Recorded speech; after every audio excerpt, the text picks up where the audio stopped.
Well, there she is. There she is. And I'm going to put her right here. Right in this area right here, right by the breaker box.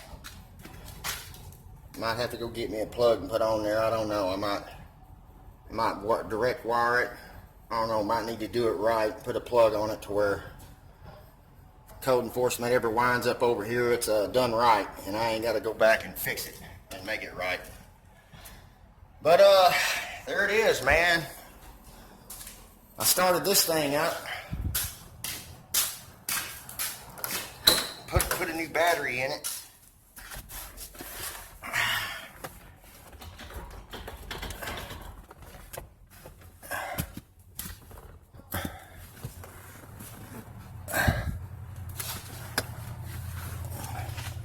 Well,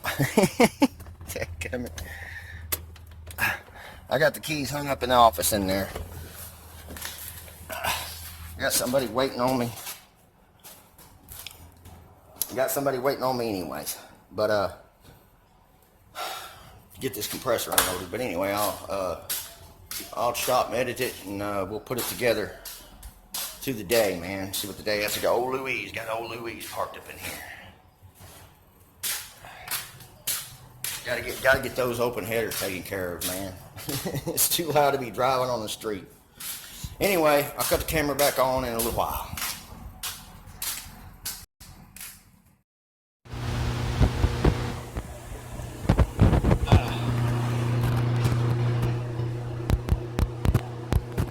Okay.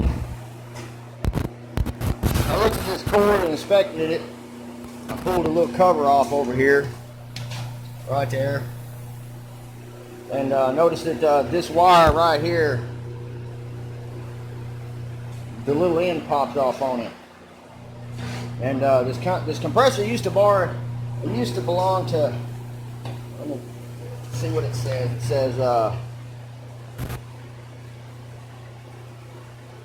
Dynacore. Yeah, Cooperative Dynacore Corporation. So it used to belong to a big company, and they shut down the shop, and this was over there, I think it was California, I can't remember.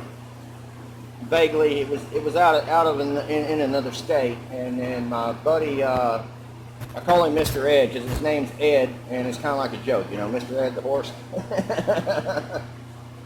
So I call him Mr. Ed, and he gave me a good deal on the compressor. He said, what if it don't work? I said, well, as long as the shaft turns.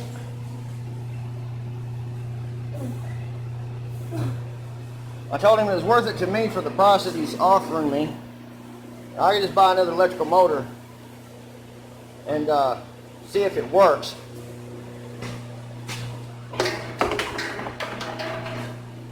So I bought a drawer plug.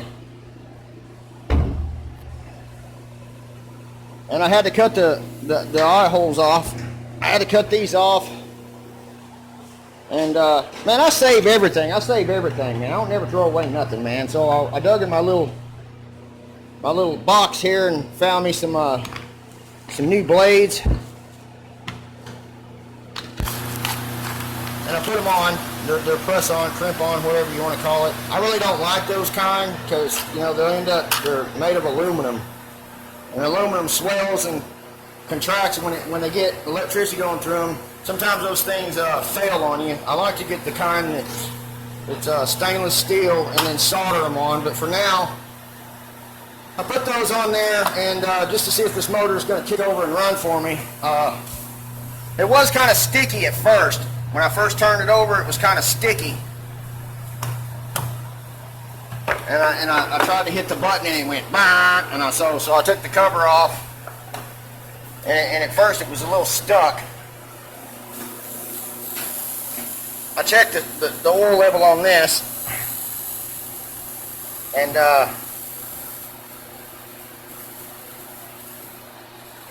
it's got brand new oil in it, man. It does check out. You can't see it on the camera.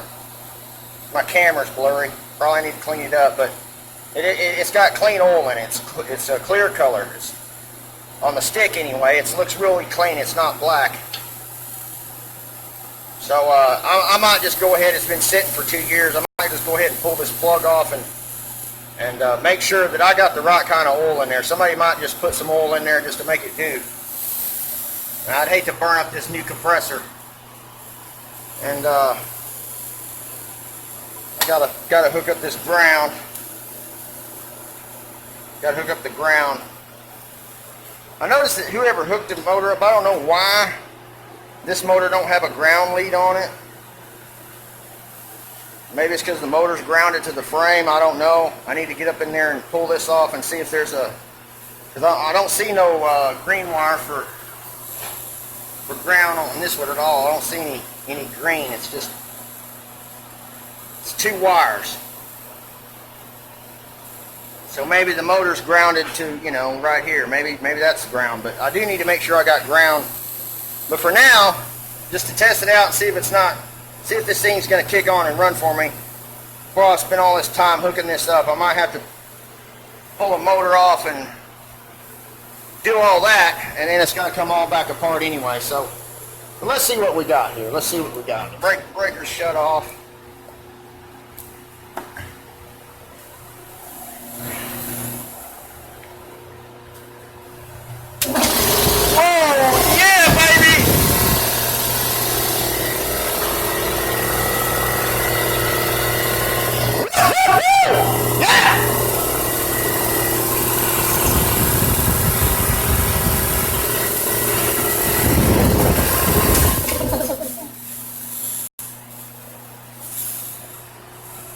Sounds real smooth, man. No knocking at all on it. Purrs like a kitten. I did go up at Home Depot and check out some compressors, man. There was like $450, $475 plus tax, but it was a oilless compressor. And I've known quite a few people buy them oilless compressors. They're direct drive compressors. They don't have a belt in them.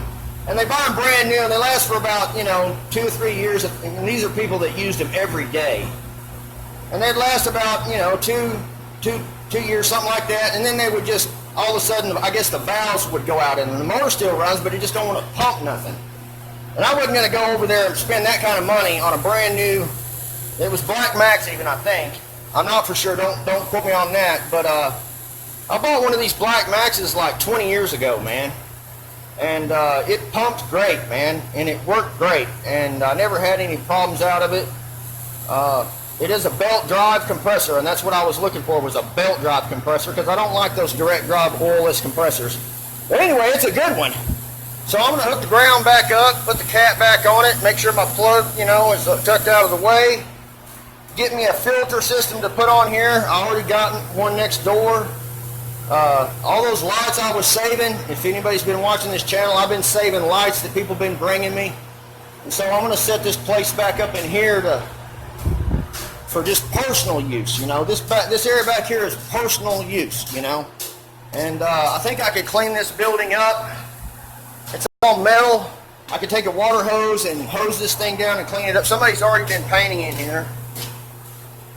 And that's, I don't like test spraying on the wall, man, because if inspector ever comes by here or something, you know, because, you know, you're trying to do it right, they might come in here and say you got a fire extinguisher, you know. The fire department, they roll up on these buildings, and they'll start from one end of the street, and once they get rolling, they'll just go all the way from one end to the other on all the businesses that are on that road, and they'll check, make sure you got a fire extinguisher, make sure you have your, you know, make sure everything's up to code, make sure when you turn the electricity on, which is electricity has already been on in this case, but the things that they look for is, you know, these wires right here is not going to pass code.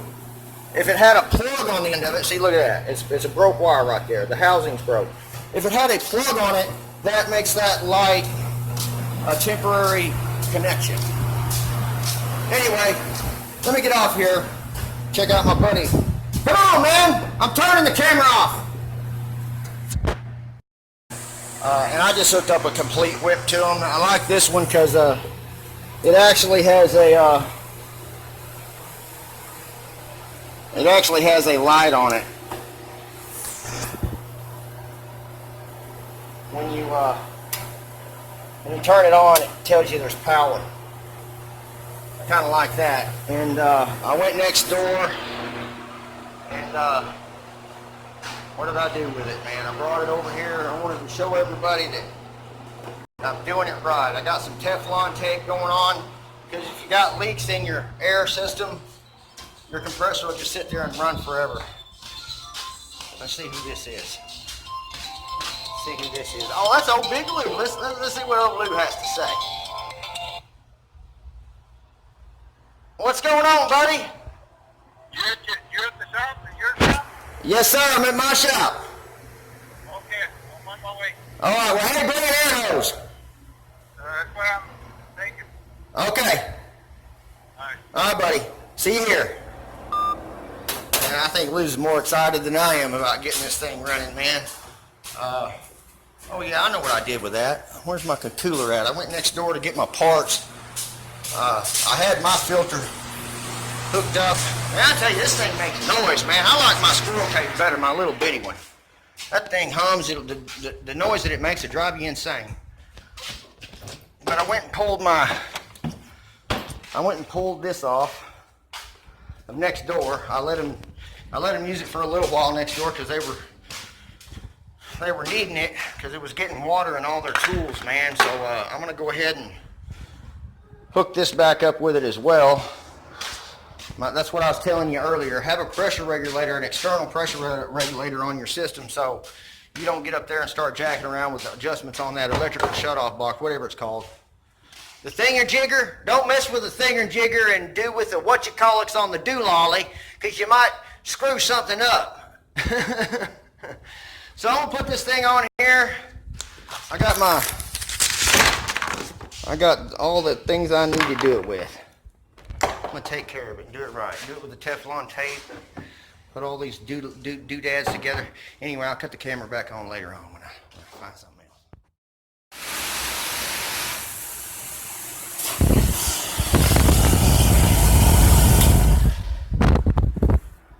Man, I love that fan.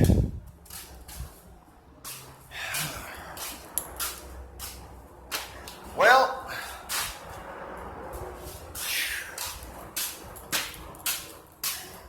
sit down, man.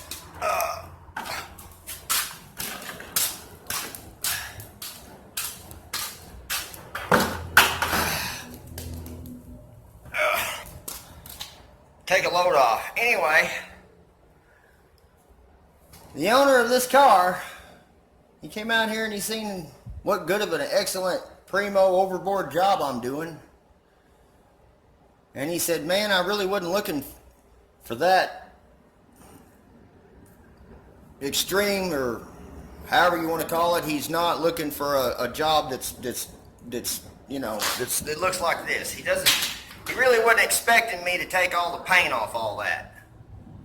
You know, I got in there good. Wire brush, you know, a little paint remover stripper, and I was still fidgeting with them cracks, you know, down in here. I was fidgeting with all this, you know, trying to get down in there and get all that out and get all this out and take the hinge off and get all this out and just make it look like this area right here and get all the cracks and everything taken care of. And he just politely, in the nicest way he knew how to tell me was, I really want you to just take what you got now, blow it off, and paint it, you know. And so we decided, and we come to the agreement, instead of me using base coat, clear coat, we're going to use urethane, because urethane is DTM paint, direct to metal paint. You can put urethane paint directly on the metal, and it will stick. But I just wanted to get all the flaky stuff off and try to clean the frame up a little bit around there. As you can see, there's a piles of grease and gunk, you know, that I wanted to get off of there. And he inspected it a while ago, and he said, man, just please, just blow the paint on it. I ain't want.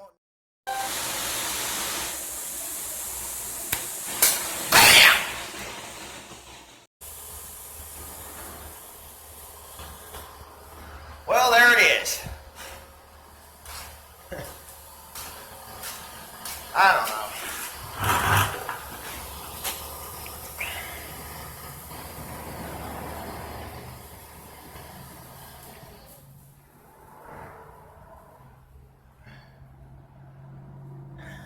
Ain't no runs on it.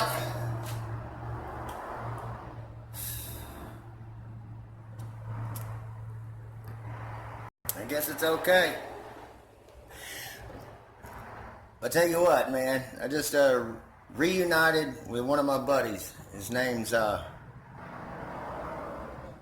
Marty. I won't go into last names, but his name's Marty. And one time we was at a shop that we had rented together, and we took this old, I want to say I think it was maybe a 69 or a 70 model Dodge. The kind that looks like it's got two big old eyeballs on the front of it, and it was that turquoise green color original. And so I took the truck and we scuffed it down with some 400 grit sandpaper, some Scotch-Brite, I forget what it was. And we took some rattle cans and sprayed the rattle cans all over it, let it dry for about an hour, come back over it with a buffer, buff that crap out, pulled it outside, and the paint and body shop next door came over and said, "Damn!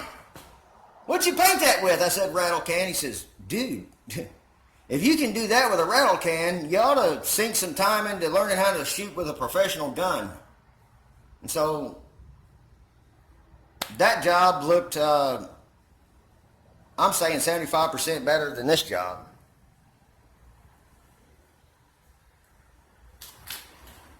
Customer got what he wanted. I think it looked decent, if that's what you want to call decent.